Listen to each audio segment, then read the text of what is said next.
For our next design, which is slightly different, this will also be a class 3 modification 1 partial denture. If you look at this design, or the design that was drawn from the patient, we've got premolar, canine, as well as molar abutments. When we design, we will always, our first choice for clasps, retention, for support will be molars. So in this design, I will also design a metal partial denture. I will follow exactly the same steps as for all the others, identifying the need, which will be replacing the teeth in the first and the second quadrant, and I will follow exactly the same steps as for all other partial dentures. In this case, I've got support, which is the next step on my canine. I'm using a mesial rest on the 2-7.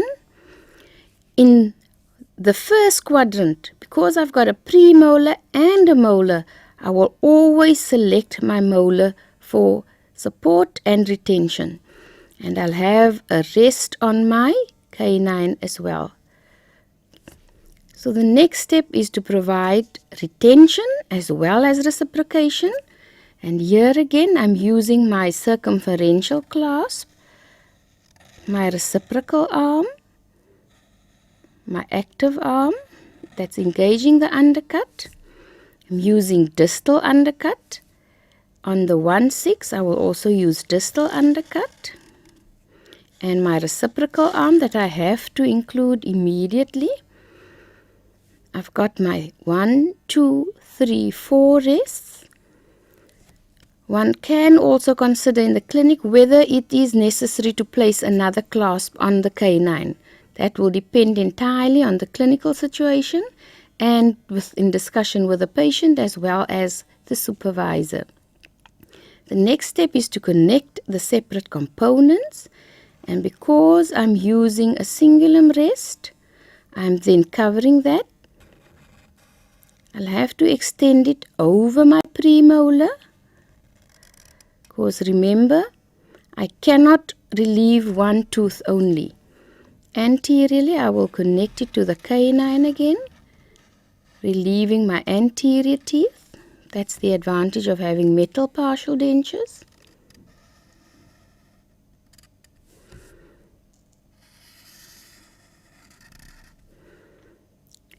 Now I have to indicate my acrylic finish line as well as my retentive holes for my acrylic on both sides where I have my saddles.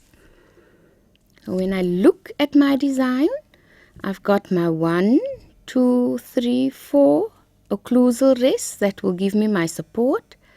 I've got my 2 circumferential clasp engaging distal buccal undercut, and I'm looking at whether I have provided enough horizontal stability for this denture. And remember again, for all circumferential clasp, we only use a 0.25 millimeter undercut on the tooth, because the chrome cobalt is fairly rigid and it cannot engage an undercut that is bigger than 0.25. And this will be where I have premolars and molars.